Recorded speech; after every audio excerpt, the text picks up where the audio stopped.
사랑하는 여러분, 우리는 흔히 청년의 때를 성장하는 시기라고 이야기합니다.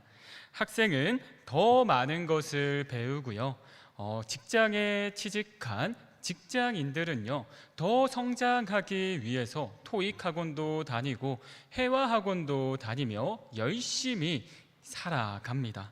이뿐 아니라 우리는 관계에 있어서도 더 나은 사람이 되기를 원합니다.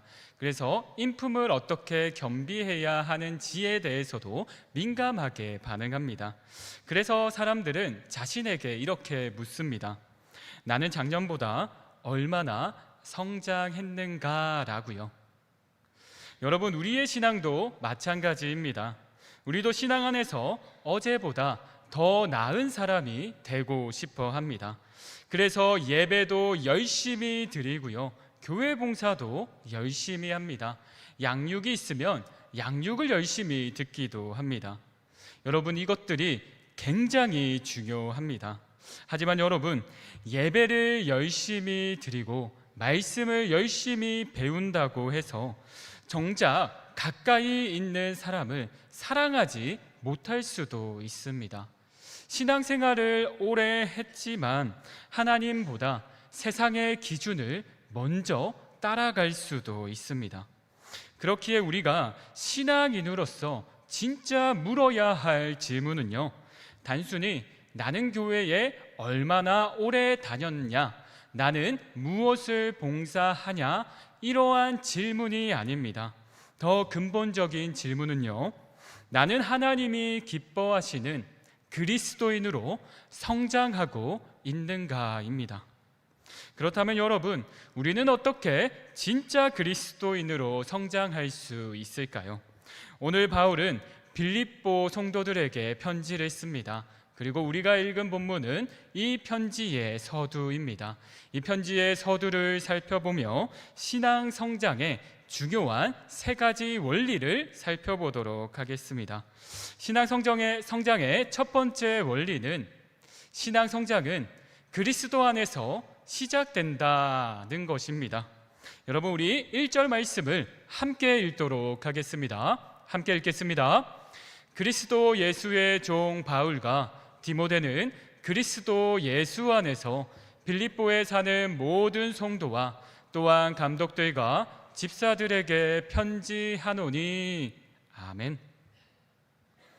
여러분, 바울은 빌립보 교회 성도들을 소개하면서 아주 중요한 표현 두 가지를 이야기합니다. 어떤 표현인가요? 그리스도 예수 안에서 빌립보에 사는 모든 성도에게라고 말하고 있습니다. 여러분, 여기서 등장하는 주소가 두 가지 있습니다. 첫 번째는 현실의 주소입니다. 여러분, 빌립보는요, 빌립보 성도들이 터잡고 살아가는 곳이었습니다. 이 당시 빌립보는요, 굉장히 잘 나가는 도시였습니다. 유럽과 아시아를 잇는 커다란 도로가 있어서요, 교통의 요충지였습니다. 로마도요, 이 빌립보 지역을 굉장히 중요하게 보았습니다. 그래서 퇴역한 군인들을 그 빌립보 지역에 살게 했습니다. 이뿐 아니라 다른 지역에 있는 로마 시민권자에게는 토지세를 거뒀지만 이 빌립보 지역에서는요, 토지세를 거두지 않았습니다. 여러분, 빌립보 사람들은 로마 황제에 대한 충성심이 올라갔을까요? 올라가지 않았을까요? 충성심이 대단했습니다. 그리고 내가 로마 시민이라는 거에 대한, 빌립보 지역에 사는 거에 대한 자부심이 강했습니다. 그렇기 때문에 빌립보에 사는 사람들에게 주라고 하면 당연히 로마 황제를 떠올리는 것이 너무나도 일상적인 일이었습니다. 그런데요, 우리가 본문에서 주목할 것은요, 바울이 빌립보 교회의 공동체를 단순히 빌립보에 사는 모든 성도라고 하지 않는다라는 것입니다. 무엇이라고 하나요? 그리스도 안에서 빌립보에 사는 모든 성도라고 말하고 있습니다. 여러분, 그리스도 예수 안에서는 어떤 주소입니까? 바로 우리의 영적인 주소이고요. 우리의 정체성을 나타내는 주소입니다. 바울은 빌립보 성도들에게 간곡하게 말하고 있는 것입니다. 빌립보 성도들아, 너희는 빌립보 지역에 살아가지만 너희가 그리스도인이라는 것을 잊어서는 안 된다라고 말하고 있습니다. 사랑하는 여러분, 우리에게도 현실의 주소가 있습니다. 누군가는 학교라는 주소가 나의 현실의 주소가 될 수 있고요. 누군가에게는 내가 다니고 있는 직장이 현실의 주소가 될 수도 있습니다. 또 누군가에게는 내가 처한 어려운 문제가 나를 나타내는 현실의 주소일 수가 있습니다. 그런데 여러분, 우리가 신앙인으로서 잊으면 안 되는 것은요, 우리에게는 현실적인 주소만 있는 것이 아니다라는 것입니다. 그렇기 때문에 너는 누구냐라고 물어볼 때 나는 어떤 학교에 다니는 누구입니다. 나는 어떤 직장에 다니는 누구입니다. 또 나는 어떤 어려움에 처한 사람입니다. 나는 아직 인정받지 못하고 있는 패배적인 삶을 사는 누군가입니다 라고만 말하지 말아야 된다라는 것입니다. 우리는 어떻게 말할 수 있을까요? 나는 그리스도 예수 안에서 살아가는 그리스도인입니다 라고 말할 수 있어야 된다라는 것입니다. 바울은 오늘 이것을 우리에게 말해주고 있습니다. 그런데 여러분, 우리가 그리스도인 된 것은요, 우리가 어떤 것을 해서 받은 것이 아닙니다. 전적인 하나님의 은혜로 주어진 것입니다. 이것을 우리는 성도라는 단어를 통해서 알 수 있는데요, 여러분, 성도라는 뜻의 원어를 보게 되면요, 거룩하게 구별된 사람을 나타내는 단어입니다.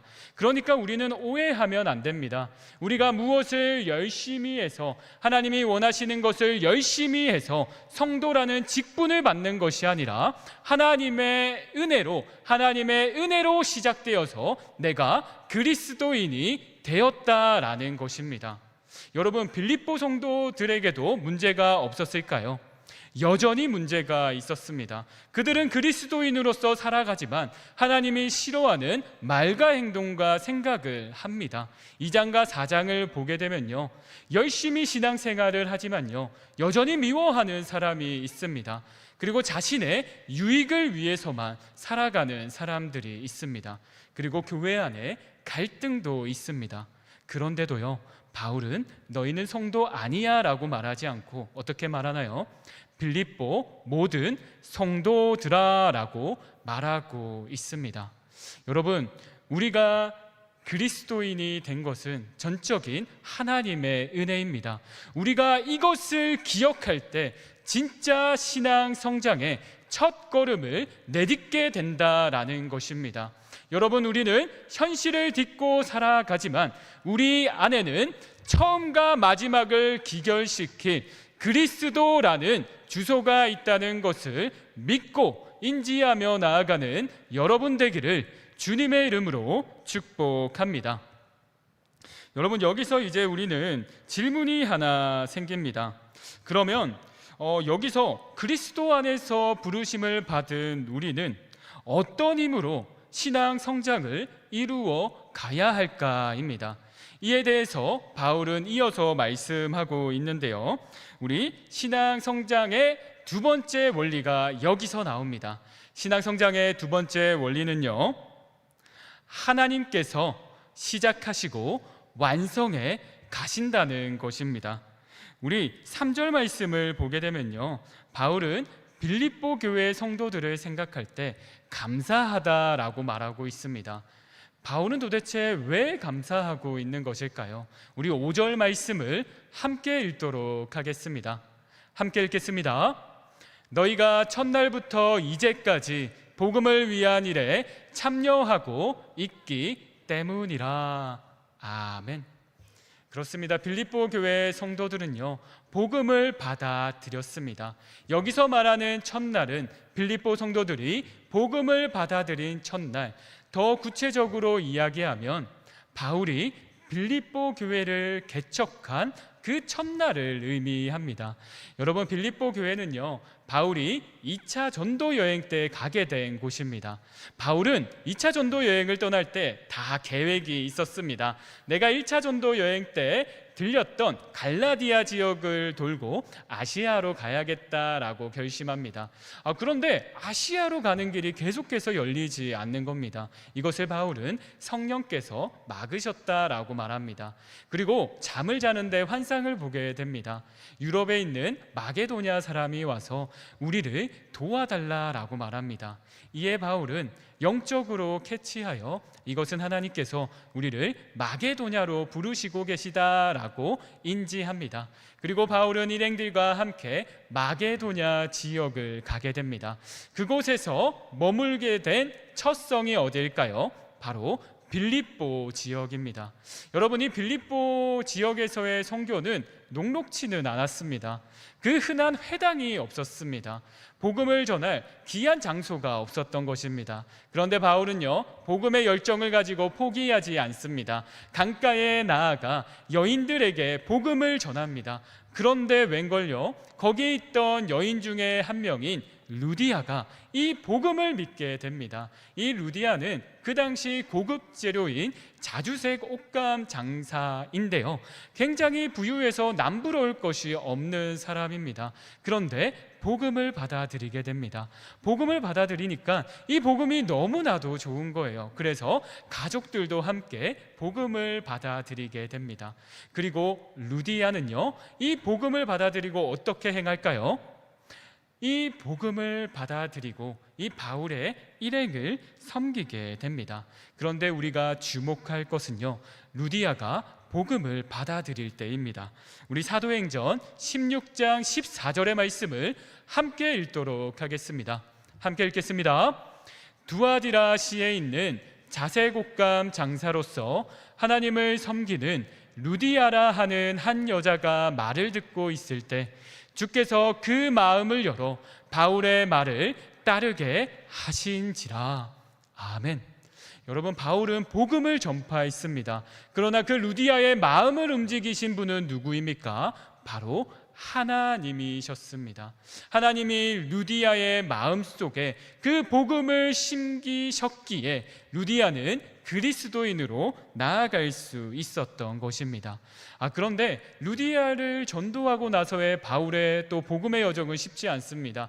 빌립보에서 복음을 전하는데 귀신 들린 요정이 계속해서 쫓아오는 겁니다. 이에 바울은 귀신 들린 요정을 긍휼히 여기며 귀신을 쫓아냅니다. 그런데 웬걸요, 그 주인이 기뻐하지는 않고 오히려 바울과 그의 일행을 고발합니다. 그 이유는 요정을 고침으로써 더 이상 돈을 벌 수 없다라는 것이었습니다. 철저히 빌립보에서는 경제적인 원리로 돌아갔습니다. 종은 사람 취급도 못 받았던 것입니다. 그렇게 좌절되는 상황 속에서 바울과 그 일행은 감옥에 갇히게 됩니다. 그 속에서 바울은요, 어떻게 할까요? 좌절할 수도 있지만 그 가운데서도 하나님의 역사가 일어날 것을 믿으며 주님을 찬양합니다. 그 믿음대로 어떻게 될까요? 큰 지진이 일어나서 바울과 그의 일행이 풀리게 됩니다. 그런데 그곳에서 바울은 떠나지 않습니다. 왜냐하면 간수를 긍휼히 여겼기 때문입니다. 그 당시 누군가가 탈옥을 하면요, 간수가 책임을 지고 사형에 처하게 되었습니다. 벌을 받았습니다. 이것을 안 바울은 그 자리에 그대로 있습니다. 그리고 간수는 바울에게 묻습니다. 왜 가지 않았습니까? 당신이 믿는 하나님은 어떤 분이십니까? 라고요. 그리고 그 간수가 바울의 그 행동을 통하여서 복음을 받아들이게 됩니다. 그런데 간수도요, 이 복음이 너무나도 좋으니까 누구에게까지 전도했을까요? 바로 가족들에게까지 전도합니다. 그렇게 빌립보 교회는 탄생하게 된 것입니다. 여러분, 바울의 개척 스토리를 보면 알 수 있지만 모든 조건이 완벽해서 시작된 교회가 절대 아니었습니다. 루디아의 마음을 누가 여셨나요? 하나님께서 여셨습니다. 그리고 감옥 속에 있는 상황 속에서도 하나님께서 여셔서 간수에게 복음을 전파하게 하셨습니다. 그렇게 열악한 환경 속에서도 그 복음을 여신 분이 누구십니까? 바울을 통해서 하나님께서 여신 것입니다. 그리고 이 사람들은 빌립보 4장 15절의 말씀을 보면 알 수 있지만 바울이 마게도냐를 떠났을 때에도 바울의 복음 사역을 돕게 됩니다. 이 모든 것이 하나님의 은혜입니다. 이에 대해 바울은 어떻게 말하나요? 단순히 빌립보 성도들아 너무나도 훌륭하다라고 말하지 않습니다. 바울은 이렇게 말합니다. 우리 6절 말씀을 여러분들이 함께 읽도록 하겠습니다. 함께 읽겠습니다. 너희 안에서 착한 일을 시작하신 이가 그리스도 예수의 날까지 이루실 줄을 우리는 확신하노라. 아멘. 그렇습니다. 바울은 너희에게 착한 일을 시작하신 이가 그리스도다. 그리고 너희가 복음을 믿고 끝까지 나의 복음 사역을 긍휼히 여기며 동참을 했다. 이 모든 것들은 하나님의 은혜가 있었기 때문이다.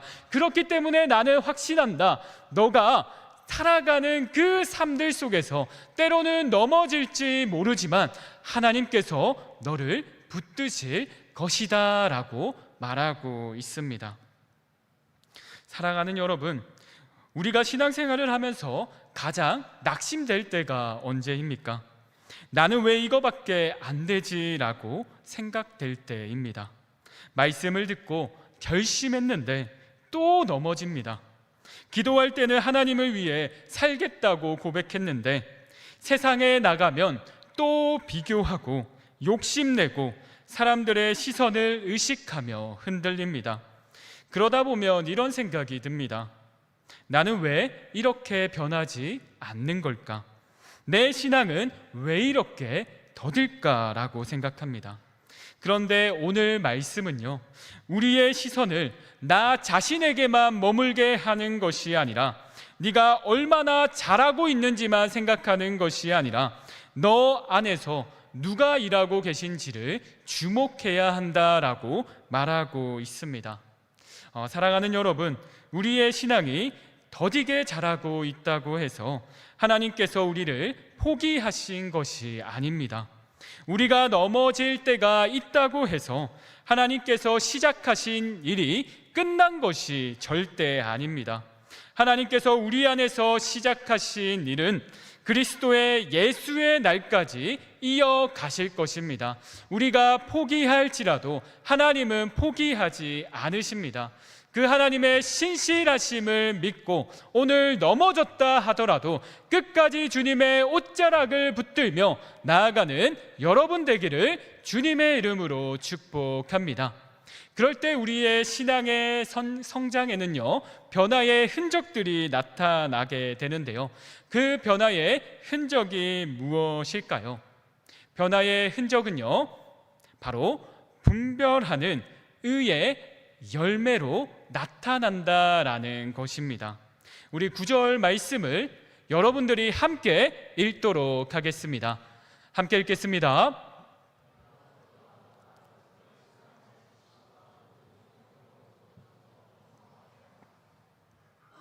아멘. 바울은 너희들의 신앙 성장은 하나님께서 이루어 가신다라고 말합니다. 그러면서 좀 더 구체적으로 말합니다. 너희는 신앙인으로 살아갈 때 사랑을 지식과 모든 총명으로 점점 더 풍성하게 해야 한다라고 말합니다. 9절부터 10절까지 11절까지는요, 바울의 기도가 나타나는데요, 바울의 간절함이 나타납니다. 너희는 이제 신앙인으로서 단순히 감정적으로 사랑만 의지하는 것이 아니라 하나님이 무엇을 좋아하시는지, 하나님이 어떤 것을 기뻐하시는지 끊임없이 연구하면서 나아가야 된다. 끊임없이 배우면서 나아가야 된다. 왜 그러냐? 바로 선한 것을 분별하기 위해서다라고 말하고 있는데요, 우리 10절 말씀을 우리 함께 읽도록 하겠습니다. 함께 읽겠습니다. 너희로 지극히 선한 것을 분별하며 또 진실하여 허물 없이 그리스도의 날까지 이르고. 아멘. 바울은 말하고 있습니다.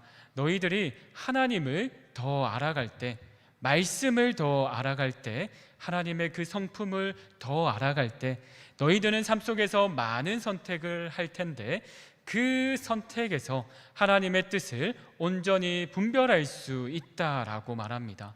이것이 하나님께서 우리를 마지막 날 때까지 그리스도인으로서 이끌어 가게 하시는 과정이다라고 말합니다. 그럴 때 우리 안에는 어떤 열매가 맺힐까요? 우리 11절 말씀을 함께 읽도록 하겠습니다. 함께 읽겠습니다. 예수 그리스도로 말미암아 의의 열매가 가득하여 하나님의 영광과 찬송이 되기를 원하노라. 아멘. 너희들이 그렇게 나의 신앙 성장의 첫 번째는 그리스도가 시작하셨고, 그리고 나의 신앙 성장에서 능력을 주시는 분이 하나님이신 것을 알고 그것에 순종하면서 하나님의 뜻을 점점 배우고 알아갈 때 너희들에게 맺히는 열매가 무엇이냐? 바로 의의 열매다라는 것입니다. 여러분, 여기서 말하는 의는요, 하나님의 성품을 말하고 있습니다. 바로 하나님을 닮아간다라고 말하고 있는 것입니다.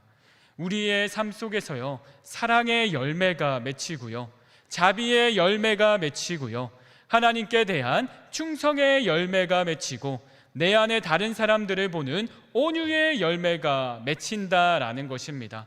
그리고 하나님 앞에서 착함과 의로움과 진실함의 열매가 맺힌다라는 것입니다. 그럴 때 우리는 정말 하나님의 그 뜻을 배워가고 하나님의 사랑으로 소화하여서 우리의 신앙의 연수가 점점 되어갈 때 단순히 머리로서 지식으로만 가득 찬 것이 아니라 정말 내가 미워하는 그 사람을 위해서도 기도할 수 있는 사람으로, 때로는 내 시간과 내 모든 능력들을 다른 곳에 내 유익에 투자하고 싶지만 하나님께 감사하여서 하나님께 투자할 수 있는 사람으로 변화될 수 있다라는 것입니다. 여러분, 우리는 진짜 신앙인으로 성장해야 할 줄로 믿습니다. 그리고 우리가 교회에 나아오는 그 이유는요, 하나님께 감사하여 하나님께 영광의 예배를 올려드리고 한 주간 삶의 예배를 올려드리겠다고 결단하는 자리인 줄로 믿습니다.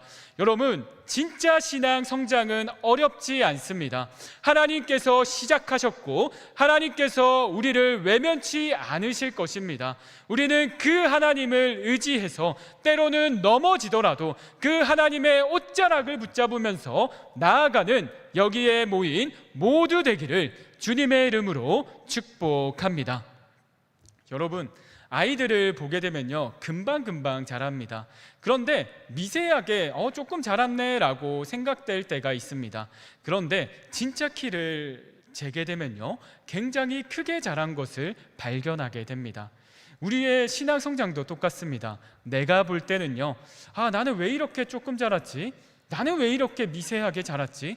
하나님 앞에 너무나도 죄송스러운 것 같다라고 다가갈 수 있습니다. 그런데요, 돌이켜보면요, 하나님의 입장에서는 나는 조금 자랐다라고 생각했지만 나의 그 작은 결심들을 하나님께서는 크게 보시고요, 크게 성장했다. 그리고 좌절하지 마라. 넘어지더라도 좌절하지 마라. 다시 돌아올 때 너희는 더 크게 성장할 수 있다라고 말씀하시는 분입니다. 여러분, 우리는 진짜를 향해서 나아가야 될 줄로 믿습니다. 하나님의 뜻을 분별하며 나아가야 할 줄로 믿습니다. 그럴 때 우리는 현실에서 발붙이며 살아가지만 이 현실에서 하나님을 찬양하며 하나님의 나라를 비출 수 있는 그리스도인이 되는 것입니다. 여러분, 우리는 오늘 빌립보서의 서두의 말씀을 살펴보았습니다. 그리고 수련회에 가게 되는 우리 청년들은 이어서 빌립보서를 살펴보게 될 것입니다. 진짜 목적이 무엇인지, 진짜 관계와 진짜 행복과 진짜 만족이 무엇인지 배우게 될 것입니다. 여러분, 진짜를 향한 삶을 갈망하시기 바랍니다. 그 갈망을 귀하게 여기시고 하나님이 여러분을 귀하게 사용하실 것입니다. 저는 항상 꿈을 꿉니다. 어떤 꿈이냐? 우리 신일교회에 나온 모든 성도님들이 하나님 앞에서 귀하게 사용받는 꿈입니다. 내가 무엇을 할 수 있겠어? 라고 생각하지만 하나님께서 그 뜻을 향해 나아갈 때 하나님께서 여러분의 마음을 보시며 귀하게 사용하셔서 내가 생각한 것보다 하나님이 더 높이 세워 하나님께 영광 올리게 되는 우리 귀한 삶 살아가는 우리 모두 되기를 주님의 이름으로 축복하며 제가 기도하고 설교를 마치도록 하겠습니다. 우리 함께 기도하도록 하겠습니다. 사랑이 많으신 하나님 아버지, 오늘 말씀을 통해서 진짜 신앙 성장이 무엇인지 알게 하시니 감사드립니다. 하나님, 우리는 끊임없이 잊고 살아갑니다. 우리의 신앙의 첫 번째 걸음은 하나님께서 시작하셨습니다. 그리고 하나님께서는 우리를 끝까지 붙드시고 인도해 가십니다. 그렇기 때문에 우리는 넘어지더라도 하나님 앞에 무릎 꿇고 나아갈 수 있습니다. 우리의 힘으로 신앙 성장을 이루는 것이 아니라 하나님의 능력으로 신앙 성장을 이루는 우리 모두 될 수 있도록 하나님 은혜 베풀어 주시옵소서. 그리하여서 우리가 그 하나님의 사랑에 감복하여 하나님의 뜻을 배우고 그 하나님의 뜻을 배운 것으로 우리의 선택의 문제에서 하나님의 뜻 가운데 분별하여 하나님께 최상의 삶의 예배를 올려드릴 수 있는 우리 되기를 간절히 소망하오니 하나님, 우리를 선한 길로 인도하여 주시옵소서. 하나님, 한 주간 우리의 삶을 통하여서 성령의 열매, 빛의 열매가 맺히기를 간절히 소망합니다. 하나님, 우리가 단순히 작년에 비해서 얼마나 성장했냐라고 추상적으로 생각하는 것이 아니라 우리가 작년에 비해서 진짜 그리스도인으로서 성장했는지 자문하면서 나아가기를 간절히 소망하오니 하나님, 우리의 마음속에 겸손함을 허락하여 주시옵소서. 연약한 우리를 통하여서 하나님께서 크신 일을 행하실 것을 믿사오며 이 모든 말씀 살아계신 우리 주 예수 그리스도의 이름으로 기도드립니다. 아멘.